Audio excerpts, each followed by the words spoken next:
Hello, spooky friends, and welcome to another episode of the Scariest Podcast. Woo! I'm Robin Grace, and this is Adam Diaz, Hello. and we're here to tell you guys about some scary-ish topics. Well, to chat about some scary-ish topics. I was wondering why you put scary-ish in quotations, because mine is definitely scary-ish, so I don't know what yours is. Yours is like mysterious, isn't it? Yeah, mine's definitely, kind of scary, kind of mysterious. It's mysterious. It's true crime, so it's fun stuff. Right on. I mean, not really fun stuff, but... What are you going to be covering? I am going to cover the Texarkana Moonlight murders. I have not heard of these at all. See, it's nice because even though I enjoy true crime, I really don't listen very frequently, so you get to surprise me with all these topics that you get to do. Sweet. It's a good time, and I am going to be covering the lady who is known as the Toxic Lady, and I'm excited because it's actually a really good story, and I've been kind of waiting to tell it. So Is it Britney Spears? No, it's not, but I hear that she's toxic. Yeah. That's a pretty good joke, I guess. For those of you out there who are going to be in the San Jose area, we are going to be at the Winchester Mystery House on June 9th, which is this coming Sunday. It's only like, what? Sunday. 5-6 days away, depending on when you're listening to this. And really excited to meet some of you folks and, of course, to do this tour. And we're going to be going at the 12 p.m., so the noon tour, the regular basic tour, nothing extra, nothing fancy. But yeah, that's coming up really fast, and it's really exciting. So if you're able to go, please do. If you're in the area but you're not able to go, we're probably going to be doing a meetup when we get like food or something like that. So yeah. We'll post on our social medias and let you know. There will be lots of food. There'll be food, there'll be pictures, and it'll be a good time. So pretty excited for that. But yeah, we can just dive right into the topics if you'd like. I know that yours is pretty long. You do you, Ger. Okay, well, I'm going first this week. And this week I knew I wanted to cover something mysterious because very quickly Robin knew exactly what she wanted to do. And I was kind of jealous because it's like, ooh, intrigue and mystery sounds sexy. And there are a couple that I've been saving for a while, but this one has almost been done so many times. I was like, I don't want to leave this like, always a bridesmaid, never a bride. Oh my buddy goodness, John, who's out here right now. Friends in town, and he said that a million times yesterday. So. We were playing What Do You Meme? Isn't that what it's called? Yeah. Yeah. What Do You Meme? Which is just a stupid game that's just like Cards Against Humanity, but you use memes instead. And he kept getting second place, and he kept yelling like, always a bridesmaid. So yeah. Anyways, I'm going to be covering the Toxic Lady. So this is a weird one, first and foremost. And the second thing I do want to tell you is that what I'm about to talk about is very true. And the explanation for what happened varies depending on who you talk to. And it gets very interesting when you hear the most commonly thought of reason for this, like the determination that they made, the like official synopsis of what went down. All right. And that really intrigued me when I found out like, oh, this is what they say it was. So now I'm going to have to look into this a little bit more because the facts of this case are very, very fascinating. So, sounds intriguing. So when you hear like the name Toxic Lady, either you're like Robin and you think of Britney Spears, or you probably picture like some chick that you went to high school with that has a picture of like a sunset for her Facebook profile pic that pops up on Facebook or on your comment section every now and then to like incorrectly quote scripture or say something really mean. And you're like, God, she's so toxic.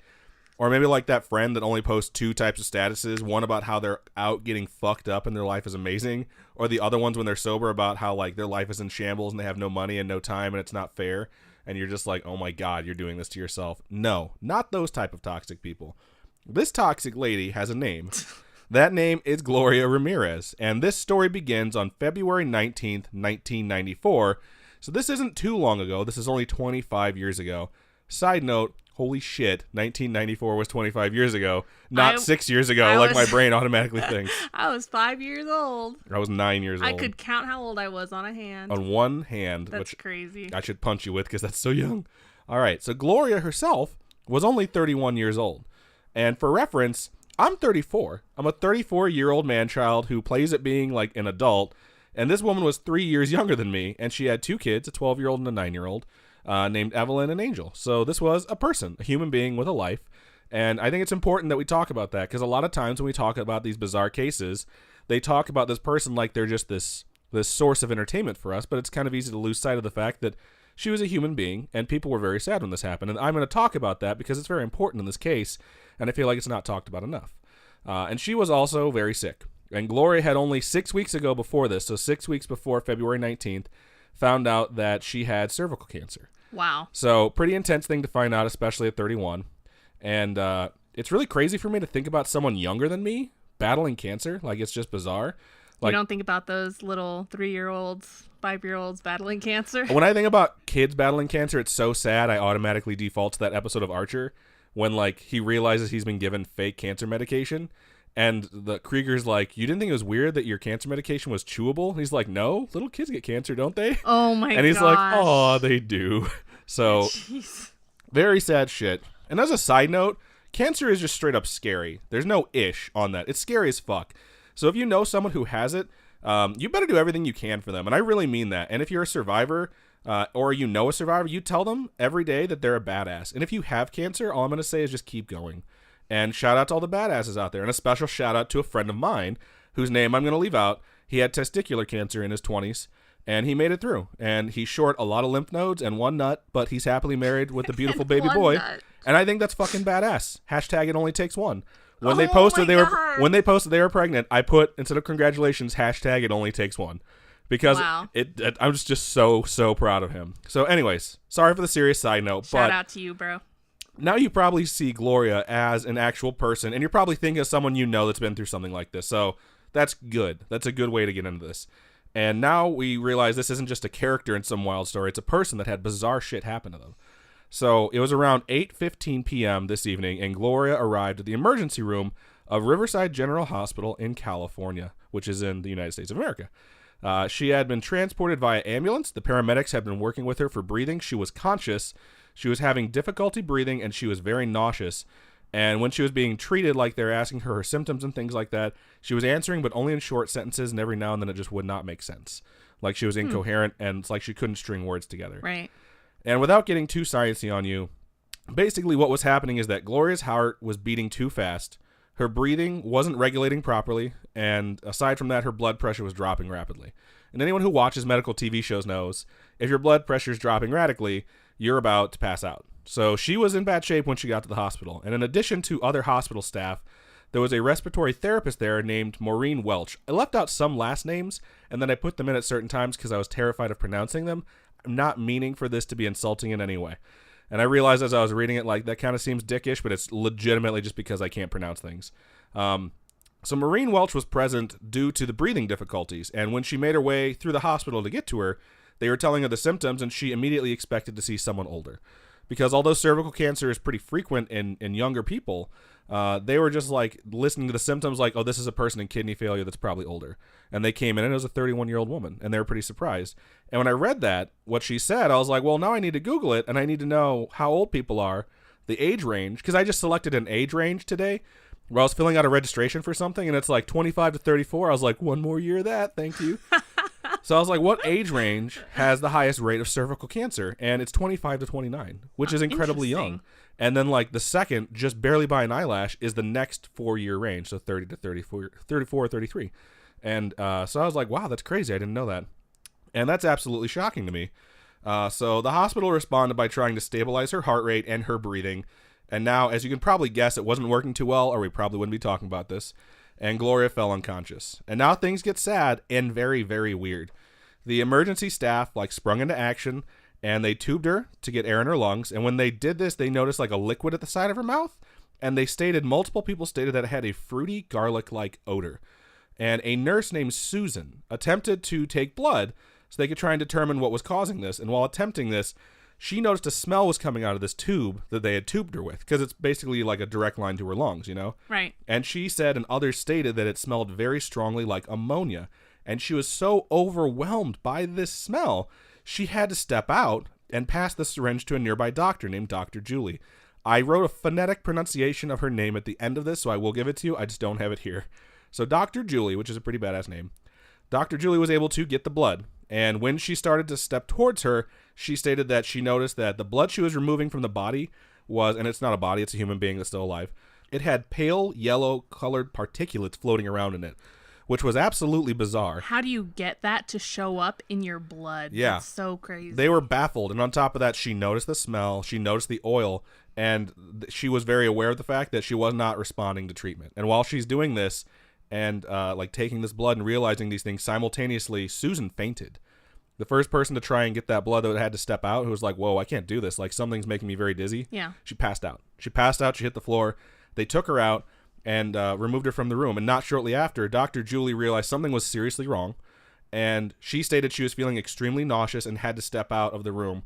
And when she stepped out, she sat down at the nurse's station, and a friend was like, yo, dog, you are not looking good. Are you okay?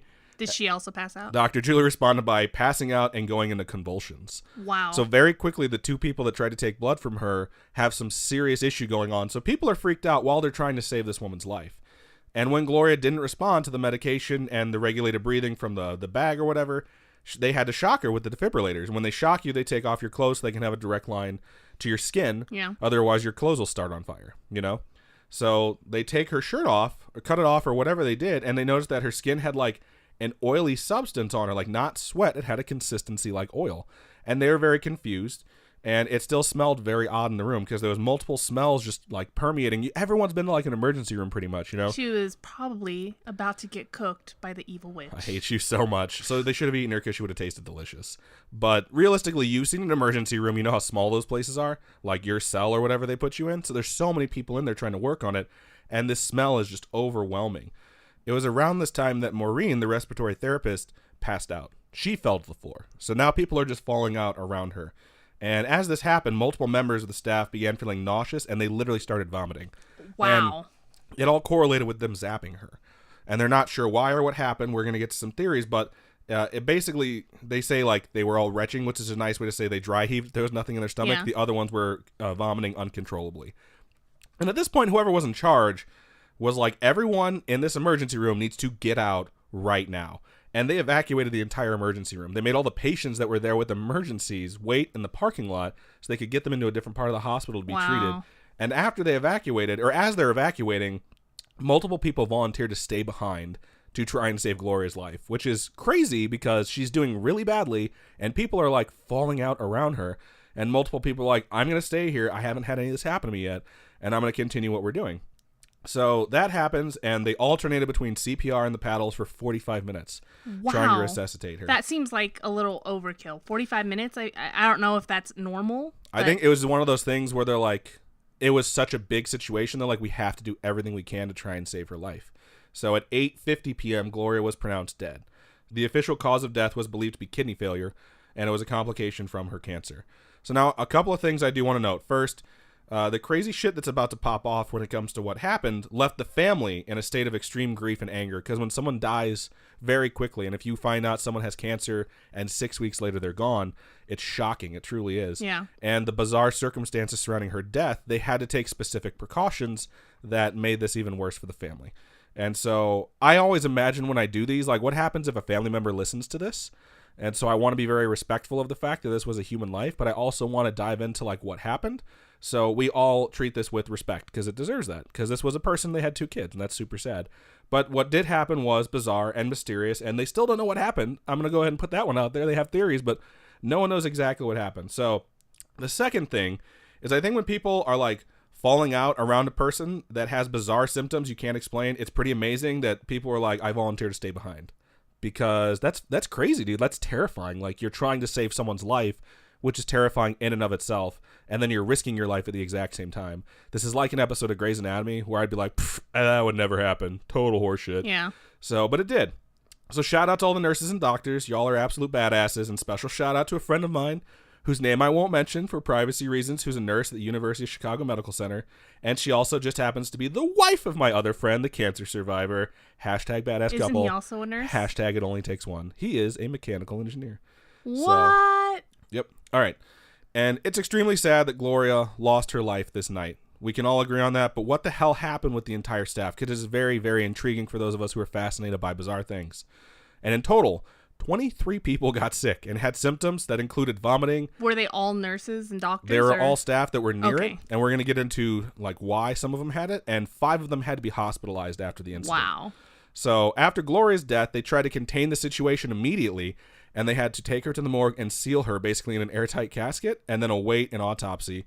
And a nurse named Sally volunteered to go back in and treat her body with respect and get her taken care of so that she would be sealed and ready to go. And while she was wheeling her into the isolation room with a few other people, she started feeling a burning sensation all over her skin and then began uncontrollably vomiting. Oh my gosh. Sally was hospitalized for 10 days with symptoms of apnea severe enough to keep her from being released. And if you've heard of apnea, it's because you've heard of sleep apnea, which is when it normally happens. It literally means you stop breathing. So whatever happened to them was making their, like, whenever you start thinking about, like, I'm breathing right now, like, oh shit, it's manual. Like, I switched it off automatic. It's like your automatic switch gets flipped and there's nothing you can do about it. And all of a sudden you realize, oh shit, I'm not breathing. And she was in the hospital for 10 days because of this. Now, Dr. Julie, the one who actually was able to get the blood before she passed out, she was in the hospital. She was in intensive care for 2 weeks. And these were her symptoms. She had tremors because she was convulsing. She had apnea for those 2 weeks. She had hepatitis. She had pancreatitis. And she also had a vascular necrosis. And if you're like, Whoa. What is a vascular necrosis? I recognize necrosis. That sounds bad. It's where bone tissue dies because its blood supply is being restricted or cut off. So it's like all of a sudden after taking blood from this woman, and that's the other thing that's bizarre about this is this actually happened. She had necrosis in her knees when she was released or like cleared, because she probably spent most of her time in the hospital anyways. After the 2 weeks, she had to be on crutches for multiple months after the incident until it went away. Wow. From being properly treated. And she spent approximately 5 minutes around her, just taking her blood. Right. But whatever happened was serious enough where it left her in this condition. And hearing this, you can probably imagine the response to something like an outbreak situation. So the CDC is probably like, give us this body. We need to deal with it. Well, they send in people before the CDC gets involved, I think. And so this is what happens. She arrives at 8:15. She's dead by 8:50. By 11 p.m., the hazmat team has showed up and they're searching everything for a sign of a noxious gas or a toxin or something of that, nature. Correct. They searched everything. They searched the transportation vehicle she came in. They searched her home. They searched the emergency room. They searched the ventilation in the entire hospital for residue from anything that could possibly do this or just anything at all out of the ordinary. And they didn't find anything. They also performed an autopsy like weeks later in a specially constructed room on Gloria in full hazmat gear because they were so worried about what could have caused this.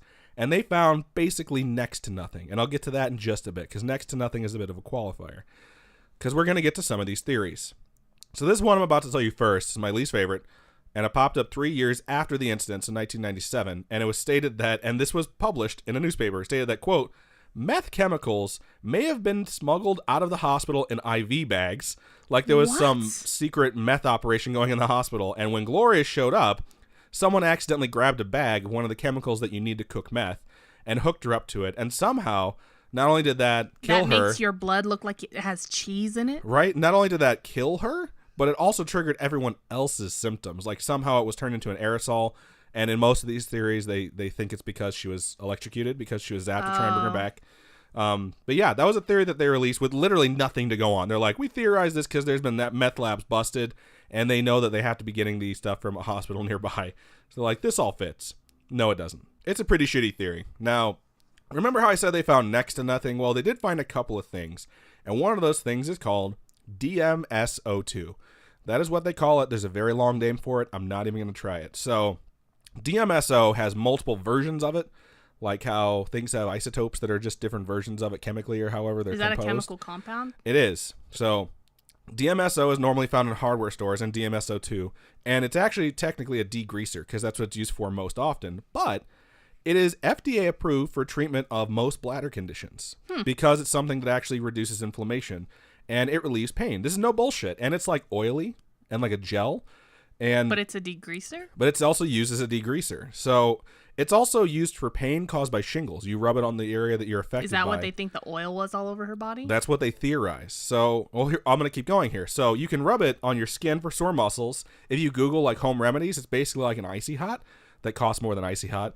And you can also ingest it for your bladder and for internal pain and stuff like that. All right. So you can ingest it, put it on you. And let's say if you had any skin or tissue damage, the most commonly used thing that people bought it for in medical situations was skin or tissue damage from an IV that was containing chemotherapy when it was removed because the needle got a little tiny bit on their skin and it burned their skin very badly. So their injection site was like really hard to maintain. So if you're having pain all over your body and you also have cancer that's advanced, because it was, then it's very reasonable to assume that maybe she was using this to medicate her pain and put on her body for her muscle soreness. And she was covered in something that smelled like garlic. Oh, by the way, did I mention it also smells like garlic? Huh. So, very likely. And they found DMSO2 in her blood. So, they know this was present that night. But that's not all. I said DMSO has multiple versions. DMSO2, regulated by the FDA. They're like, cool, you can get this, whatever. Buy it at hardware stores. Buy it at like essential oil shops. I'm sure you can find it anywhere. But there's DMSO4. And that one is toxic as fuck. Its side effects include damage to the liver, kidney, heart, and central nervous system. It's not exactly like DMSO2. It smells like onions instead of garlic. Whatever you're using, you're going to smell delicious, basically. And there isn't really a known way to transform it from DMSO2 to 4. But they managed to, maybe they managed to add like, 2 oxygen molecules. well, fuck you. How about that? So maybe they accidentally put O4 like into this bottle for this woman and didn't realize it, or she bought it from somewhere where something had happened to it. Or maybe since you are a scientist, it became more oxygenated. By the way, we're not scientists. She's totally full of shit. We're not scientists. But something, it's just a chemical compound. Something that happened, and that was very similar to what would happen if DMSO4 was ingested. And did I mention that when you heat DMSO4, like if you had it all over your skin and then you zap the person, it emits, you guessed it, invisible toxic fumes. Wow. So this really fit. Like people were really high on this theory. That They're sounds like, solid. This makes a lot of sense. And so this theory gained some serious traction, but it still doesn't account for the difference in the 2 substances and the fact that O2 was found in her blood. And they really don't know if electrical charge would change it from O2 to O4. Yeah. One group that investigated, and they investigated after the official results came back because they're like, that's horseshit. And it was like another like state institution who wanted to know what happened. They came in and they are convinced that this is the cause of death. And they realized that they don't exactly have a way to determine how it had transformed from DMSO2 to DMSO4, but because how much it fits, they think that that's the official thing. But this is closed. This case is actually closed. Huh. I say they haven't found out what it is, and I'll tell you why. Because I'm about to get to the third theory. There's this theory that the California Department of Health and Human Services went with. They had 2 doctors go there to investigate everything. Those 2 doctors interviewed all 34 staff that were there that night. 11 of them did not suffer from symptoms, so they decided to go ahead and talk to them about how close they had been, all these different things, and they're looking for similarities in their findings for the people who did suffer symptoms. And the first one is pretty obvious, and you probably can guess it. People who had been within 2 feet of Gloria, almost all of them fell ill. So wow. Only the people that went back in when the hospital had been evacuated, not all of them fell ill. So it was after they had cleared out, after they had zapped her, after like the initial presentation of what could possibly be some sort of contagion. So I guess it's not a contagion. It's more like a noxious fume. I'm not a scientist. Contagion, is that the one with the monkey? That's Outbreak. Contagion's the one with Matt Damon, and they're basically like the same thing. Matt Damon. I really like Matt Damon. I hope he doesn't listen. Okay. Oh, I hope he listens. I think that would be cool, and then he can come punch me in the face, because the Bourne movies are pretty fucking tight. He can punch you in the face like my troll punched me in the face. Yeah, we had a D&D game where Robin decided to try and get a challenge rating 7, which means it's very, very, very, very strong. Troll come with them because they had like crossed the bridge because they passed their riddles and they had to do rock, paper, scissors. She got punched in the face and almost died, and then somehow was still able to roll well enough to convince this thing. So basically they have like a giant walking around with them where it's like, you're going to go fight another human with a 9-foot forest troll. Congratulations. You've made this much harder on me as a DM. And I taught him stealth, and he's great. It's annoying. She's very good at the game. All right, we're going to get back to this. So they found that proximity was definitely an issue, so this definitely seems like something that has happened. So another similarity is that all the people that suffered from the symptoms that also passed out, had muscle spasms, problems breathing, and vomiting, when they had their blood tested after the fact, which is probably only hours after the fact, all their blood work came back normal. Wow. So everyone was just baffled what had happened. And lastly, the similarity they found between those who suffered from symptoms is the majority of them were women. And you think like, wow, that's a weird thing to put in there. And I would like to point out at this point that the 2 doctors that the Department of Health and Human Services sent was Dr. Anna Osiro and Dr. Kirsten Waller. So 2 ladies. These are 2 lady doctors that made this like connection. And I'm just going to go ahead and say that like the final determination, you never know what's going on behind the scenes or who tells you like, just go with this one because we need to close this case. And it just seems the most likely to not inspire fear. Shit like that happens all the time. But I just want to put that out there. The 2 doctors that investigated were women because the official findings state that this was a case of, you guessed it, mass hysteria. Oh, my Lanta. And I'm not going to act like I know what happened here, but I can just say that I really don't think it was a full-blown case of mass hysteria. But these 2 ladies were like, yep, hysteria, open and shut case. And what I do know is that one particular person by the name of Julie Gorczynski, and I think I got her name right because it is spelled very, actually it's kind of eloquent, but I'm a fucking idiot. So Julie Gorczynski was like, excuse me? Like, I'm a medical doctor. My symptoms are not imaginary. They are documented. They were treated. I had to be on crutches for months because I had bone rot in my knees from taking blood from a person for mere seconds. And they're just like, I don't know what to tell you, bro. Mass hysteria. That's rude. It's super rude. And in some cases of mass hysteria, and these are the ones that are pretty fascinating, and I'll probably start doing more mass hysteria cases, a small population of people or a small sample size suffer real symptoms or real experiences, and then a mixture of people witnessing those and then talking about them or you hearing about them, obviously mixed with fear, creates a psychosomatic reaction where you imagine you're experiencing these things yourself, which is fancy talk for you see something, you think it's happening to you. And if you're like, that would never happen to me, my brain's too strong, go on HBO right now and watch the movie Arachnophobia. Oh my And gosh. while you're watching the movie Arachnophobia, I'm going to bet most, if not all of you, are going to itch or feel like a tickle on your body, and you're going to think that might be a spider. So what's funny is I was going to work today, and I went out through the garage door, and as I opened the door, a freaking spider literally came down on its web down the I literally just itched my neck. Like I'm like, oh god damn it. And I saw it like slide down the web and then grip to the wall, jump again, slide further down. I hate it when they jump. It freaks me out so much. And I was just like, oh my god, oh my god, oh my god. So I just couldn't handle it. So I went out the door, got into my car, got out of there. I was like, I hate spiders. This is horrible. So go watch Arachnophobia, or even just hearing Robin Spider's story. You probably have some sort of phantom tickle on you that's not a spider. And I like to point out there's multiple ways that people deal with this. Some scratch it like, oh yeah, my leg just got itchy. And some like brush it like, oh, I thought I saw something like on me, no big deal. And then some people just smack that spot. You know what I mean? There's people that are scared enough to just smack it just in case so they can just kill whatever thing is on them. And maybe you're one of those people who scratches it, but all I know is I'm definitely one of those people that'll like try and play it off and brush it. But if I think like, oh no, I felt it the second time, I'm smacking the shit out of it. Yeah. So if you see people falling out and you smell something that smells like ammonia and garlic and all these bizarre circumstances are taking place and people are vomiting around you, which, I mean, watching someone vomit will make you vomit. You know what I mean? But having things like convulsions and bone rot and like you're not able to sleep because your breath stops. And then they're just like, yeah, it's mass hysteria. They didn't even put in the findings whether or not specific people in this case suffered actual consequences or had actual symptoms. So I really think it's not accurate. And what really happened? Well, a really young woman lost her life in a sudden and tragic way. And her family, very much because they had to basically hold her body for weeks. And they were just told, like, she showed up, this crazy thing happened with her, like some sort of gas emitted from her. It got people very sick. There's a doctor in the hospital, and you can't have her body to do last rites and bury her until we're done doing the autopsy. There's 2 autopsies done on her. Wow. They finally got her back, and they're like, if there was a noxious gas that came out of her, it's probably the hospital's fault. So it was one of those things where it was very difficult for literally everyone to deal with, and it just came back with mass hysteria. And it feels to me like it's one of those things where it's like, let's sign something, say case is closed, and everyone can move on. Yeah. Because this one is super, super bizarre. And like, can you imagine being in an emergency room? I've been in a lot of emergency rooms for a lot of different reasons. And then you see people rushing and people puking and people passing out. And then someone comes out and they're like, we have to evacuate. And then you're sitting in the parking lot waiting to be taken care of. And fucking hazmat shows up and rushes into the emergency room. Like, I was thinking about the injuries I've gone for.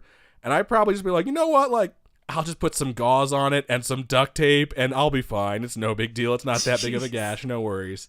And I think they haven't really nailed down what happened here just yet, but it certainly is a mystery. And hopefully one day they will figure it out conclusively, because if you don't know how this happened, it might happen again. Yeah. And hopefully this doesn't happen again to literally anyone, because it's bizarre and super scary. So I wonder if they have kept the results to themselves and made it so they don't scare people with what they actually found. They did release like a report, but that doesn't mean it's redacted. It doesn't mean it's not redacted or it didn't leave stuff out intentionally where it's like, well, we found some other stuff that's unexplainable. But, alien abductions. Right. She was missing time. I don't know how you tell that from blood test, but her time was missing. That's how she got that yellow stuff in there. They injected her with stuff. It was legitimately just this bizarre case where it's like they tried to take her blood. Was her blood bubbling and stuff too, or no? It was not bubbling, no. Okay. So her blood was not oxygenated. Is that what it's called? Well, if it's red, it's oxygenated. Well, fuck you. I realized that as soon as it fell Carbonated? out of my mouth. Carbonated? Yeah. It wasn't soda. It's called The Case of the Toxic Lady, but it's really the death of Gloria Ramirez, which is both sad and incredibly bizarre and fascinating. And as someone who, as soon as I get a tickle in my throat, Google's like, cold that comes back, is it a sign of cancer?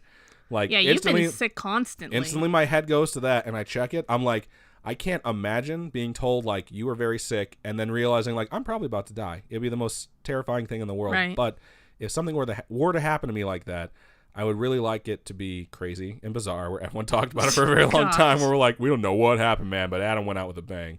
And Gloria certainly did. So that is the case of Gloria Ramirez's death, and I hope you enjoyed it, because I certainly enjoyed the research. So good job. All right, spooky friends. So now that mystery is done, we're going to go into true crime time. Get it? True crime time? It's also mysterious, too, so it's like mystery week. So if you're not into true crime or murder, This one is going to be about a serial killer, some gruesome murder type things, and just a preemptive trigger warning for you. I think we overlap pretty well with true crime. We have a lot of people in our audience and our listener base that really like My Favorite Murder. Yeah. So I think they'll be happy to hear this one. So, in the spring of 1946, Texarkana, the area on the borders of Texas and Arkansas. No way. Yeah. Did you know that Arkansas came before Kansas? Kansas? What? I told you this in the previous episode. Yeah, you told us like 2 episodes ago, right? Yeah, I just wanted to display my knowledge and fulfill my promise that I'd call Kansas Kansas for the rest of my life. Okay, so Texarkana was home to a phantom killer. And at one point in time, it was even called the #1 unsolved murder case in Texas history by the Texas Department of Public Safety, which is crazy. Which is sad that it's unsolved, but it happens. This phantom killer created a whole season of fear for the residents of Texarkana.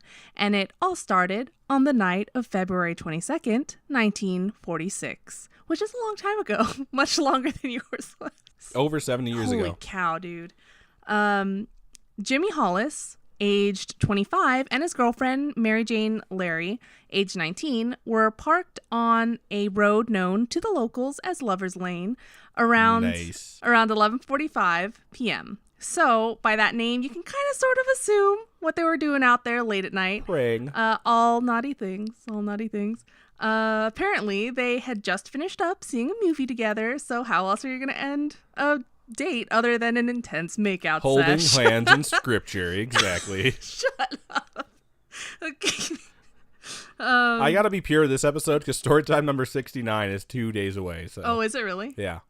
So this particular Lover's Lane, because apparently there were more than one in this town, it was an unpaved road 50 feet off from the main Richmond Road, which was about 100 yards from the nearest home. And so 100 yards is approximately a football field, right? It's exactly a football field. Yeah. So that's pretty far. And that's for American football, not like football or anything like that. I do not know the dimensions of a football field. I don't know the dimensions either, but those fields are huge. They're very, very big. They got to be way bigger than football fields. Like their way cardio bigger. is spectacular. Yeah. Like soccer players can just run for days. So I know the soccer fields I played on as a little kid are nowhere near that big. So anyway, approximately 10 minutes after settling into the comfy little ending to their date, a man wearing a white cloth mask, from what I've read, looked kind of like a pillowcase with 2 eye holes cut out, came up to Hollis's driver's side door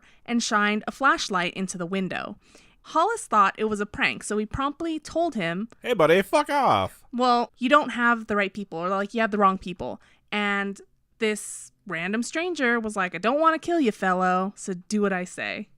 And I think it's a pretty straightforward criminal. And it's kind of nice, Yeah, he sounds super nice right now. Well, he could have been like, "Get on the floor, douchebag." But he's like, "I don't want to kill you, bruh. So if you just do what I say." Well, let's keep going and find out what happens, and I'll tell you whether or not I think he's nice in the end. Anyway, so if someone said, "I don't want to kill you, do what I say," the first thing that pops in my head isn't, "Man, what a nice guy." So both Hollis and Larry were forced to climb out of the driver's side door. Hollis was then ordered to, quote, "take off his goddamn britches," end quote. Who's quoting these things? Okay, so I basically what I'm saying is we're spoiling the fact that someone apparently lives in this, correct? Yes. Okay, cool. Yeah, someone lives, okay. Anyway, so that's odd, telling someone to take off their pants, whatever. And once Hollis took his pants off, the mystery assailant struck him in the head twice with his pistol that he was carrying with him. And Larry went on to state, which was the girlfriend, went on to state that the sound that made her think that he was shot, when in fact that sound was the sound of Hollis's skull cracking. Oh my God. Yeah, and she said this sound was so loud and so horrifying she thought he was shot. So you're right. Super nice guy. Totally didn't shoot him. Super nice guy. No. So thinking this was an attempted robbery, Larry showed him Hollis's wallet and the fact that they had no money to offer him. So if he was trying to rob them, they didn't have anything to steal. And to this, he struck her with a blunt object and told her to get up and run. And this next part, I think, is very, very weird. So she tried to run towards a ditch at first, but then the attacker told her, like, no, run towards the road instead. And so she came across an old empty car. And when she got there, she was confronted by what was supposedly the original attacker. And I say that because the attacker asked her why she was running. Like, okay, maybe he was just messed up and he was like, run, I'll chase you. As soon as you run, I'll get you, my And pretty. then he wanted to seem like the hero. Well, no, because he was still in the hood. So he catches her and he's like, why did you run away? Yeah. He's like, so why'd you run? And so what if it were like a hot fuzz situation where it was another person in that person's group, where this group was just a bunch of messed up individuals and they teamed together to torture these people. And I'm thinking that they had this set up and the attacker wanted her to head in that particular direction specifically because they had someone set up there to confront her when she got to that specific point. Anyway, this particular attacker asked her why she was running, and she replied saying that they had told her to do it, so that's why she was running. And he called her a liar and then sexually assaulted her in ways that I'm not going to say. Wow. And after the assault, she ran to a nearby house. A car drove past her that she tried to flag down, but ignored her, which I'm like, okay, I get it. You're scared. There's this random chick that's screaming probably and probably doesn't look good. And it's 1946 and you're always told like, oh, those are simpler times. Like people cared about each other. Like, I guess not in this case. Luckily, she was able to rouse the residents of the closest house and call the police. And while Larry was doing that, Hollis had regained consciousness from where he was and was able to flag down someone on that nearby Richmond Road.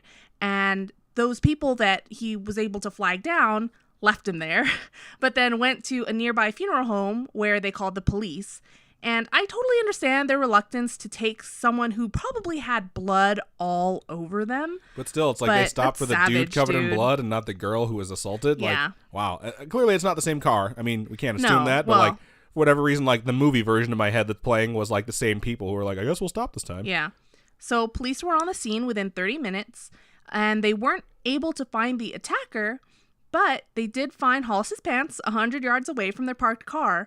So to me, it's like, how did they get so far from the car where his pants were that far away? I don't know if that's the right distance is what I'm saying. I don't know if it was written correctly where I read it or whatnot, but that seems like a really far away for his pants to be. Did the attacker like chuck his pants or something, you know? Didn't he make him walk 100 feet or 100 yards? That's why you're asking me, is that the length of a football field? No, that was where the closest home was from where they were. Oh, right. Yeah. Okay. Larry was hospitalized for minor head wounds, probably for the sexual assault too, and Hollis was in the hospital for several days recovering from his skull fractures resulting for the inhuman pistol whipping. And lucky for these two, they both survived the attack. Unfortunately, not the case for the next few victims. Spoiler alert. Spoiler alert. Larry and Hollis gave conflicting reports as to what their attacker looked like as well, which makes me think even more so that it was more than one person that accosted them that night. But none of the sources that I read said that it was possibly two people. So I'm like, what if it was? So there's this really good study that they've done, and it was in like a criminal justice class. There was like a giant lecture hall that had like 100 people in there, and the professor was giving a lecture. And as she was giving a lecture, some guy walks in slowly and approaches the desk and grabs her purse and runs away. And one person gets up to chase him, and like the security guard stops him and tells him like, no, stop, go back to your seat. And then she tells everyone, like, so you just witnessed something that's a crime. I want you to know, first and foremost, it's staged because this is an experiment. And then they tell everyone, like, right now, take out a pen and paper because you are going to get to write down your assailant's description immediately after it happened. And keep in mind that most people don't get a chance to describe him immediately after it happened. And of those, like, 100 people, I think they said 3 remembered what he looked like. Wow. 3 got like his jacket color right. Like, it was bizarre how wrong people were. People got the race wrong, the height wrong, if he had a beard, the color of his eyes, the color of his hat, the color of his coat. Like, just got it wrong. So it's one of those things where, is that the case? Or is it the case that there were 2 different human beings, you know? Yeah. And it's just, and like Larry got hit in the head. He had his skull cracked, so clearly blunt force trauma. Like, right. It's like unreliable narrator, and it's so hard to figure out what happened because you're like, he might not be thinking clearly. So this is like one of those really scary things. Yeah. Well, one of them said that it was a very tan white person, and then the other person said it was a very light African American. So it's kind of, how are you supposed to know, you know?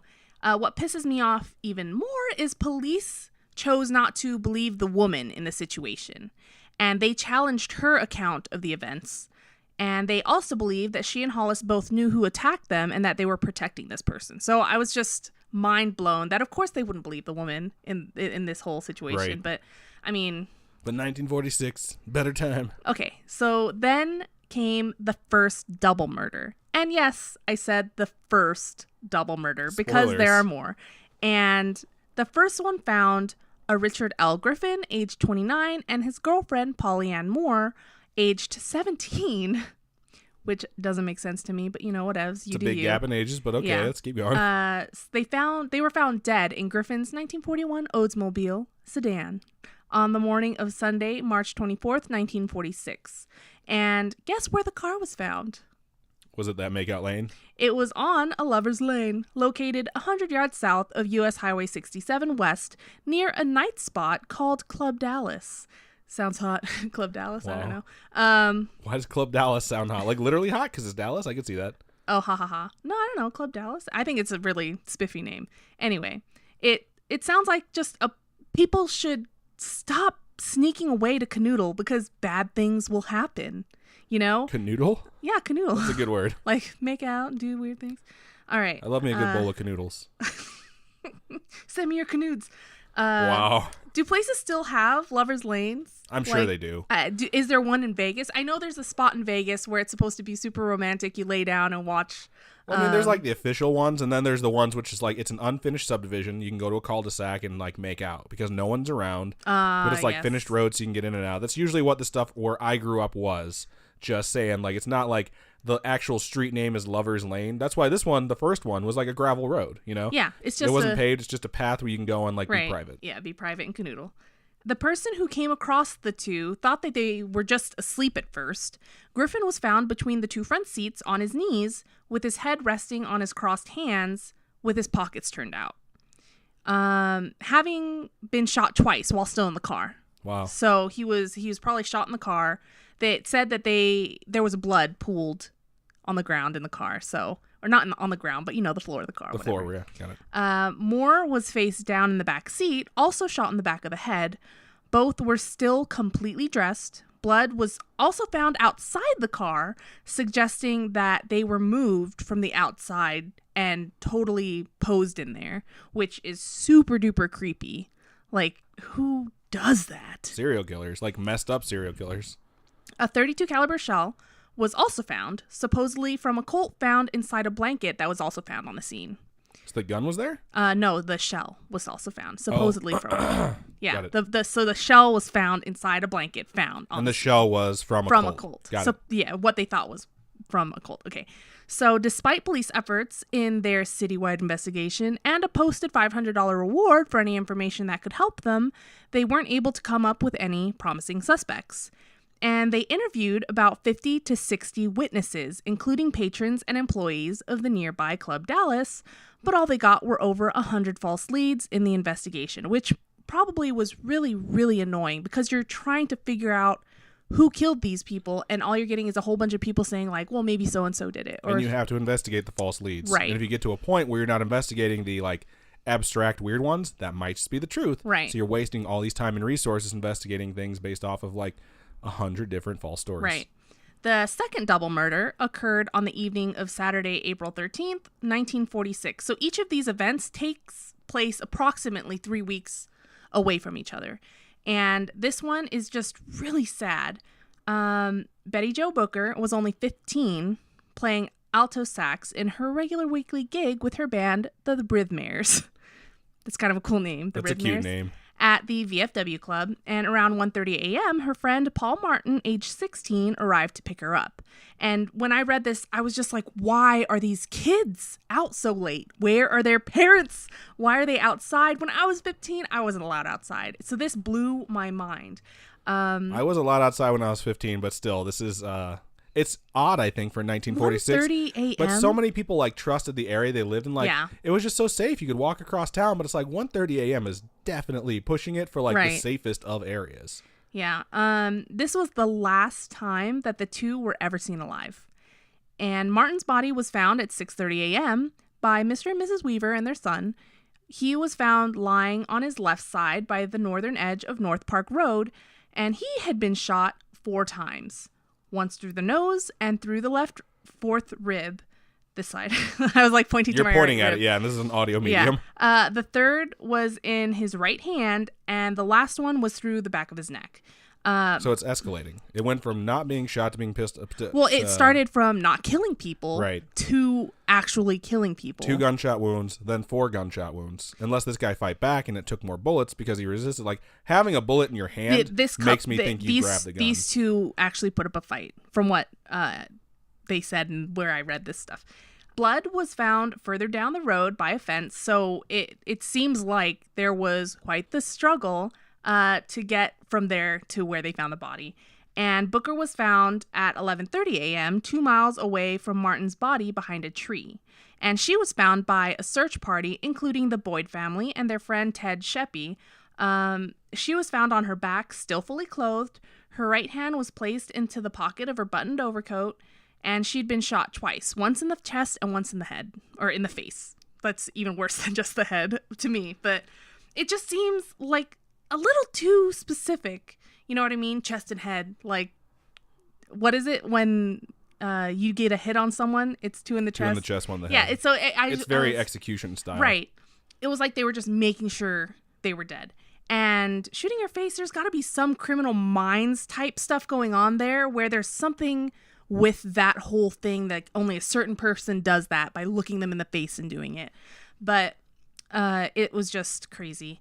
The weapon used was a .32 automatic Colt pistol, so the same as the first double murder. It seems like the MO was late at night, double murders. Late at night, young couples. Right. I don't know if they were a couple, though. It just says her friend. People that appear like a couple, basically. Yeah. Like, he doesn't know. Like, it's not like it's The Sims where you can tell when 2 people are linked. I've never played The Sims. I'm just assuming you have a way to tell, so. I don't think so. I think you can just be with whoever in The Sims. Wow, what a horrible game with a capital W. Anyway, so Martin's car was found 3 miles away from Booker's body and 1.5 miles away from his body, from Martin's body. And so that's 4.8 kilometers and 2.5 kilometers, respectively. I only do it for the big numbers. It was parked outside Spring Lake Park with its keys still in it. So I wondered if they were at the park canoodling, and when the attacker approached them, you know, they were out there late at night, like super late at night. And it just seems like that would be the case. And it seems like the attacker didn't want to steal anything. He didn't steal the car. The keys were still in it. It's just weird. From what the investigators could find, the 2 put up quite the fight. And the only thing that was missing from the scene originally was Booker's sax. And it wasn't found until October 24th. So April, May, June, July, August, September, October. 7 months later. It wasn't found till way later. No. Yeah, 6 months. Still in its case, in some underbrush near where her body was found. If you had a whole search party going out, why would it be found that far later? Yeah, it's weird that people just miss stuff, but I mean, it does happen. Yeah, it's just crazy. After these murders is when the term the Phantom became a common moniker for the killer. And so a lot of newspaper outlets were like, the Phantom Slayer did this, the Phantom Killer did this. And the media really gives these guys their renown and fame when they give them these names. They create personas so they can sell more papers. It's just, I feel like these killers, that's what they want. They want to be known. They want to be famous. And that's why they do these things. Despite offering a reward of over $1,700 for any information leading to the capture of the killer, no solid suspects were found. And the murderer was still on the loose. To wrap up the Spring of Fear, on Friday, May 3rd, 1946, sometime before 9 p.m., a farmer by the name of Virgil Starks, age 37, was at home on his 500-acre farm just off of Highway 67 East, almost 10 miles, or 16 kilometers, northeast of Texarkana. And he was listening to the radio while his wife, Katie, age 36, laid down in the bedroom. And she had given him a heating pad for his sore back. As he sat in his armchair in the sitting room/living room, just off of the kitchen and bedroom, Katie heard a noise in the background, and she asked him to turn the radio down. Seconds later, he was shot 2 times in the back of the head from the closed window, approximately 3 feet or 1 kilometer away. Katie didn't hear the shots. She just heard the sound of the breaking glass. Right. And when she entered the doorway to the living room, she saw Virgil stand up and then slump back into his chair. And when she saw the blood, she ran and held his head. And upon realization that he was dead, she ran and called the police. And I don't know how she did that without just breaking down. That's just so rough, dude. While she was trying to call the police, she was shot twice from the same window. Holy shit. Good God. Yeah. So one bullet went through her right cheek and exited behind her left ear. Just think of the trajectory for that. I don't want to think, but I traced it in my head when you said that. So it's just insane. The other bullet went into her lower jaw just below the lip, breaking several of her teeth, unsurprisingly, and it ended lodged under her tongue, which is, wow. How does that happen, you know? She ran to get a pistol from the living room, but couldn't see through her blood, so she couldn't figure out where she's supposed to go. And through her struggle, she could hear the killer tearing the rusted screen wire off the back porch. Thinking she was totally going to get killed, she stumbled to her bedroom to leave a note. And she heard him coming up the stairs to the little back sitting area thing, and then heard him coming through the kitchen window. So she ran through the dining room, through the bedroom, down a hallway, through even another bedroom, out the living room, and then the front door. And she left virtually a trail of blood everywhere in her wake while she was going through all these places. And she managed to run across the street to her sister and brother-in-law's house, wow, who weren't home at the time, which sucks. So she went to A.V. Prater's house, and all Prater got from her was Virgil's dead before she collapsed. And what I found strange was, in order to get the attention of a neighbor, Prater shot a rifle into the air. Why you would do that is beyond me, but he ends up calling the neighbor anyway and says to bring his car because the Starks had been shot, and they took Katie to the hospital where they were able to operate on her. Front page news the next morning said, "Murder Rock City again, farmer slain, wife wounded." And it's just crazy that the word "again" is in the title. It's right. So sad. And dude. now he's moved from kids canoodling on back roads, like in a dark, desolate area, to like, this is broad daylight, wasn't it? No, it's at night. Okay. But we'll get there. So he's escalating. I know, this is my one word I know from like Criminal Minds and all the other stupid shows that I've seen before, so let me just use it. He's escalating. Okay, there were rumors that Virgil had heard a car outside their home several nights in a row and had a fear of being killed. And Mrs. Starks was able to discount the rumors, stating that it wasn't true. Unfortunately, she couldn't give any clues as to what her assailant looked like because it was through the window. And upon investigation of the Starks' home, there were a couple things that didn't match up. Some reports say that Virgil was still in the chair when they arrived and that the chair had caught fire from the heating pad, so it was like smoke was coming between his legs. Others state that the chair was indeed on fire, but that his body was already on the floor. They found blood and teeth, not surprisingly. There was enough blood for police to wonder how she had even survived. There were 2 bullet holes in the window, leading Sheriff Davis to believe that an automatic rifle was used. They decided that after Virgil was killed, the killer waited patiently to shoot Katie as well. And a flashlight was also found on the scene that was sent to the FBI for further investigation. It unfortunately came back with no fingerprints. And I just imagine this killer is too smart to use his actual hands. He probably had gloves or something like that. You hear about this and you're waiting for him to slip up, but knowing that these are unsolved, it's like, shit, dude, like these are going to get worse and then it's not going to get better. Yeah. After reports spread, they set up blockades around the area in attempts to help the investigation. Rangers, FBI, sheriffs, deputies, they all came together in attempts to find out whoever did this. And they were able to find what caliber was used at least, which was a .22, because, I mean, it was lodged in her. You know. So he's downgraded from a 32 to a 22. They brought in hounds in attempts to find the culprit. They followed 2 trails only to lose the scent. Officers patrolled Lover's Lanes all over, hoping to deter any further attacks. State police were called in to assist. They detained at least 12 individuals, only keeping 3 for further questioning. They had 47 officers work on the case, like, constantly. And they wanted to try to find some sort of justice and ending to this string of violence. And because no money was ever stolen from each of the crime scenes, the unofficial reasoning was sex mania. A front page article in the Texarkana Gazette on Sunday, May 5th, 1946 read, "Sex maniac hunted for murders." Wow. So, and it just doesn't make sense.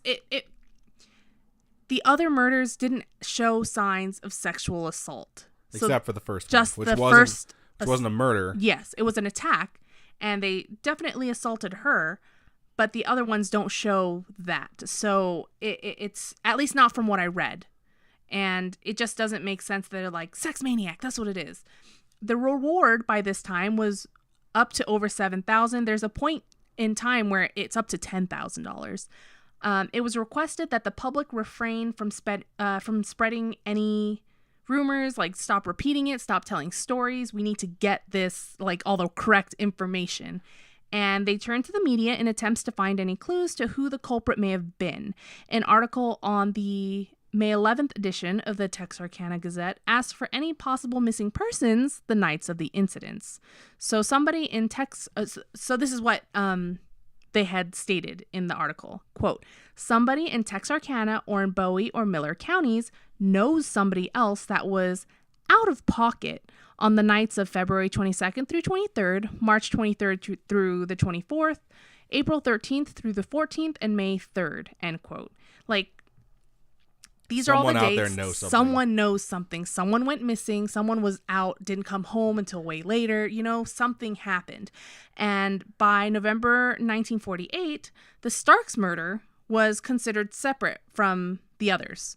And I believe that because it was the only rifle murder. Right. Different caliber, different MO. Happened in a home. Happened to older people. I mean, I'm 34. It's like they hunted for them at their home. Right. It just seemed so incredibly different from the other ones. So I totally understand putting that one to the side and being like, this is completely separate. Somebody else did this. And I always think when I hear stuff like this, like, how many demented people out there are like on the borderline of killing someone, and then they hear murders are happening and they're like, I can get away with this, and they're going to pin it on someone else. Yeah. You know what I mean? Like, there are people out there like that, and that fucks up murder investigations, because all of a sudden, like, your killer changes its MO, and like everything is totally different and you don't know what's going on. So like when you're able to actually separate them out, like, it's kind of a good thing. I wonder if that one was solved. Probably not. Probably not. No, I don't think so.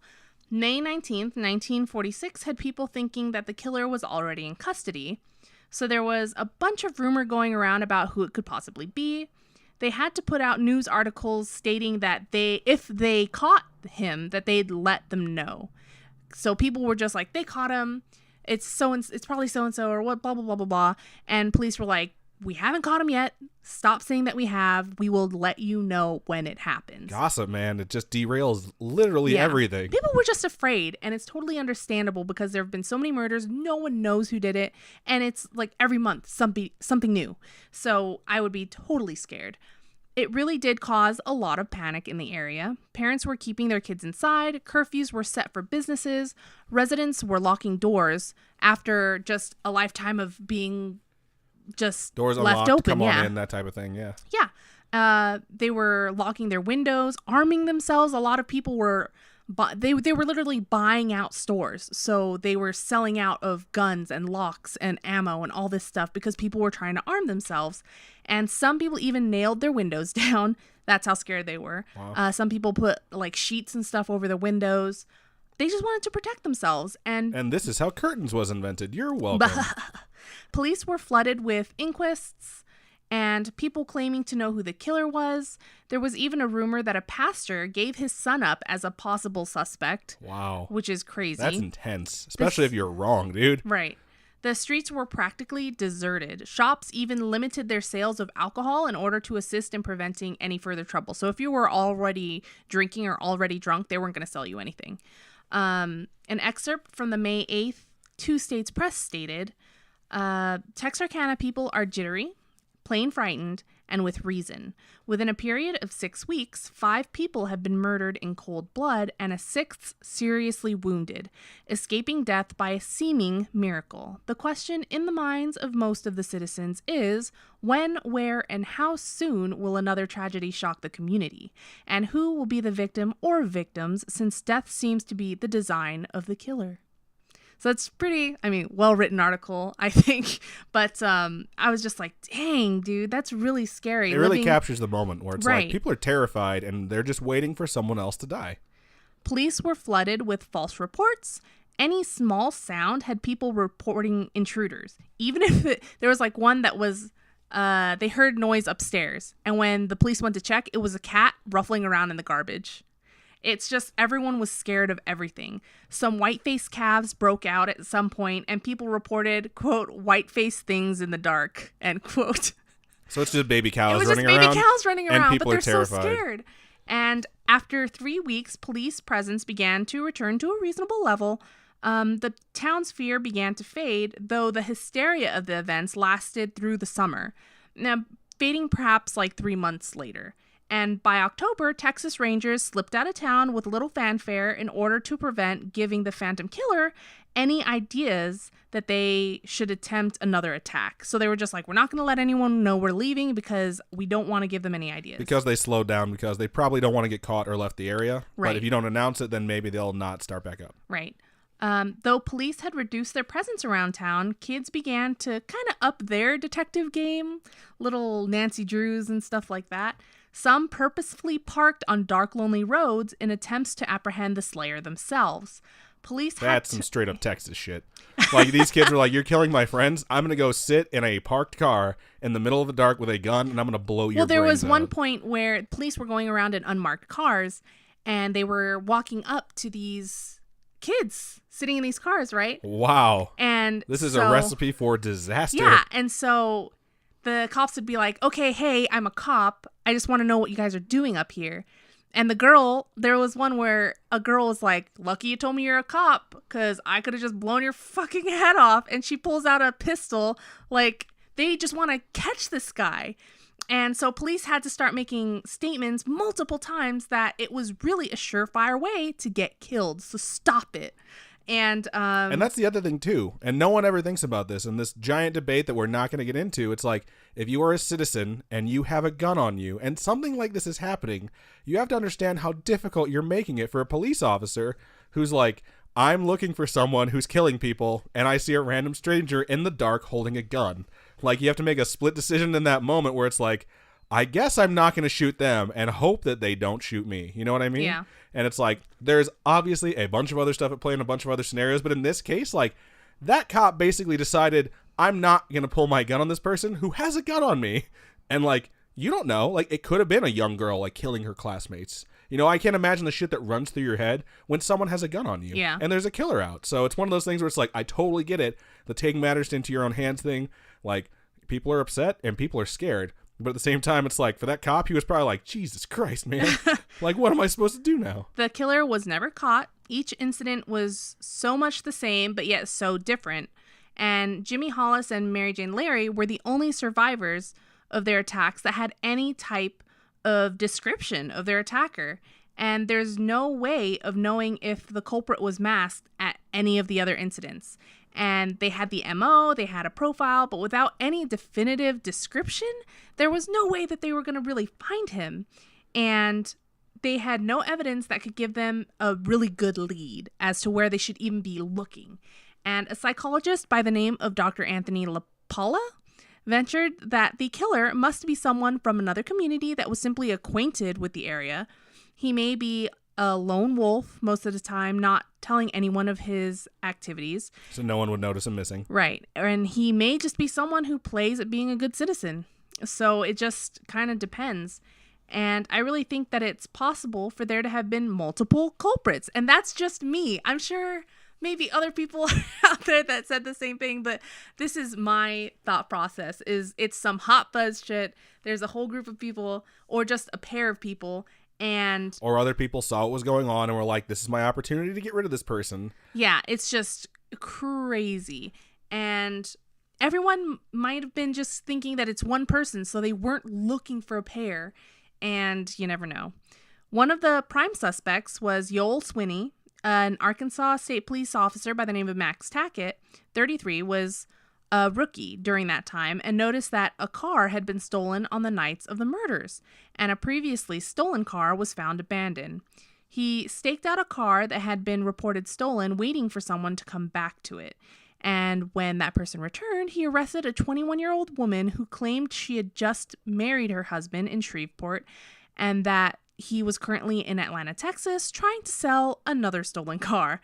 And taking one of the citizens with him that had seen the man, that the guy was trying to sell him the stolen car, he was very distinctive looking and had a cowboy hat. I mean, in Texas, I don't know how distinctive that is, but he walked around with this dude into all these different establishments trying to snag the guy that was trying to sell the car to him, you know? And so at one point, this guy started running. And so he chased this guy, right? Like they went to a place, some person started running. So he chased him, stopped him. They found out it was this Yole guy. And Swinney wouldn't say anything, but his wife definitely claimed up and down that he was the Phantom Killer that killed Betty Booker and Paul Martin. Unfortunately, his wife Peggy was considered an unreliable witness, and he wasn't convicted of the crime. Instead, he went to jail for car theft. What seemed to make Swinney look even more guilty was when Tackett confronted him. Swinney said, "Please don't shoot me," to which Tackett replied, "I'm not going to shoot you for stealing cars." And then Swinney replied with, "Mister, don't play games with me. You want me for more than stealing cars." Wow. So it's like, what? And his wife is like, yeah, he's the killer. He just kept saying things that made him seem guilty. I feel so bad for these police officers who are trying to crack this case. And every time they get some information, they're like, oh, but a woman gave it. Write it down on paper, then set it on fire. Because we all know they're unreliable. Well, it's because they were married. So she couldn't. Oh, okay. Yeah. Still, it really feels like the woman thing at the same time, too. Because if they're married, she's like, he's the fucking killer. You asked people to let you know if they know someone who was vanishing on those nights. And she's like, it is him. And they're like, can't use it. Well, it's like that movie that we just watched. With Zac Efron. I was going to say Zachary Levi. It's not Shazam. With Zac Efron, where it was about him being... Ted Bundy? Yeah, Ted Bundy, that movie. And where it was his wife that gave up his name. Or maybe she was just his girlfriend at the time. She was his girlfriend, yeah. But she gave up his name and was like, he was gone. This is his car. This is his name. He matches the description. And they told her, like, no, it's not him. Yeah. Like, don't even worry about it. So that's what that made me think of. Swinney's family totally all thought that he was the Phantom too. So I wonder what he must have done to piss them off to make them all believe that he would do something like that. He was probably gone those nights, and he was stealing cars and coming back covered in fucking blood. It's just crazy. Fortunately for him, no one in law enforcement really believed that he was the Phantom. He didn't have any fingerprints at any of the crime scenes, so there went the conviction. There really wasn't any evidence to book him on it. And other suspects included H.B. Tennyson, who was an 18-year-old freshman at the University of Arkansas. And he was found dead in his home from cyanide poisoning. He had bought cyanide saying that he was going to use it for rat poison, but he ended up using it for himself. And he left mysterious notes that were kind of like a puzzle to opening a lockbox. Police were like, we're not fucking going through your stupid puzzle to open up your lockbox. So they just forced it open. And in this lockbox contained a confession to the Texarkana killings. Unfortunate for law enforcement, though, they later found notes of him contradicting these claims. And they were really long, so I wasn't going to read them. But the contradicting ones were saying, like, don't believe what I wrote prior about being the killer. I was just thinking of how I would explain why I was killing myself. And just don't believe it. I'm sorry. Again, unreliable narrator. Right. Friends came forward stating that they were with him on the nights of certain killings as well. So it just...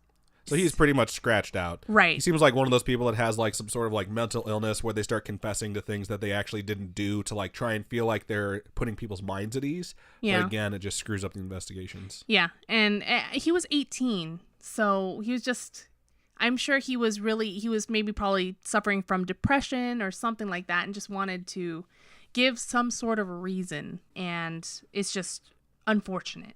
There were a number of different false confessions, kind of like Tennyson, and there were a whole bunch of other suspects that didn't really stick. There was one about hypnosis. I don't know. There were a whole bunch of different suspects, and none of them really stuck. And now every October near Halloween, they show the movie The Town That Dreaded Sundown, and I've never personally seen it, but it's supposed to be based on Captain M.T. Gonzalez, and his investigation into the murders. And it's been a traditional showing since 2003. So if you're in the area, hit it up. All these crimes. It's a bizarre tradition because most people have traditions based around cryptids. Yeah. Not actual unsolved murders. All these crimes happened in a span of less than 3 months, but whose repercussions spanned for way longer than that. And it's unfortunate that the crimes might never actually be solved. It's nice to see that the town of Texarkana hasn't let it affect them so much that they live in fear. And they've taken it, given themselves a kind of household name, I guess, and they've used their imaginations and created quite the story. Some even say that the Hookman legend was inspired by the events. Really? Yeah. I've not heard that before. So do you know what the Hookman legend is, right? Yeah, it led to Candyman, right? I think so. But it's just, it's a story of a couple in a car late at night, and some guy with a hook comes and fucking gets them, right? But yeah, we'll have to actually cover Hookman one episode. Maybe, yeah, that sounds good. And that was the Texarkana Moonlight Murders. That's pretty good. Like, that was really, really good. I didn't know anything about this, and now I'm like compelled. Like, I need them to solve this. I need closure on this. I can't imagine what it's like. It's been so long. I can't imagine what it's like for the families. People said that about that Golden State Killer too. But that wasn't that long. This has been 70-something years. Yeah, but still, that was a while ago. So I'm just saying, like, sooner or later, cold cases get new leads and they find out stuff. But yeah, that was really good. They don't Robin. even have DNA. They have no DNA. It's not like they can just do 23andMe and find the killer, you know? So I'm not saying it won't be harder, but I'm just crossing my fingers and hope it gets solved. Yeah. So good stuff. Cool. Way to go. All right. So thanks, guys, for being here for the episode and listening to this longer episode than usual, right? We have all our social media, guys. Check us out at Twitter, Instagram, what is Facebook. If you go to our website, scaryish.com, we have all our social media links on there. That is also where you can submit your stories. So we have our Storytime episodes. We call them Homegrown Horrors. If you guys want to give us some of your homegrown horrors, go to the website. There's a contact us page. Submit your stories, and we'll read them on the Storytime episodes. And that's stuff about supernatural stuff that's happened to you, paranormal, aliens. Brushes with true crime, for sure. Yeah, brushes with true crime. That'd be cool, too. We hope to hear from you guys. And definitely check us out on social media, Scaryish Pod on Twitter, Scaryish Podcast on Instagram. And if you want to watch the live episodes, it's twitch.tv/scarishpodcast. And we're on YouTube, too. youtube.com/scarish. So please check us out. Wednesdays, 6:30 p.m. Pacific Standard Time. Yeah. And if you want to support us, because we do need your support to keep on going, we have a Patreon, patreon.com/scarishpodcast. That is monthly donations. We have a whole bunch of different tiers, including physical merch tiers. I make badges and stickers, and I send them out. I literally hand make a lot of the badges, and we do zipper pulls, a whole bunch of different stuff. I get stickers, I package everything, mail them out. Everything's done by yours personally. And then we do have a coffee, ko-fi.com/scarishpodcast. And those are one-time donations. All those donations help us upgrade our studio setup. So if you guys have watched us on YouTube and watched us from the beginning, you'll notice that there's a lot of better video quality in there. There's a lot of improvements. And that's all thanks to the support of you guys, and we really couldn't be here without you. So hopefully we'll hear from you guys, and you'll keep on with us. And yeah, good stuff. Yeah, way to take the outro. Thank you. I'm gonna take the sign out though. Oh, okay. Since I can barely talk, but keep on creeping on, and we'll see you folks later this week.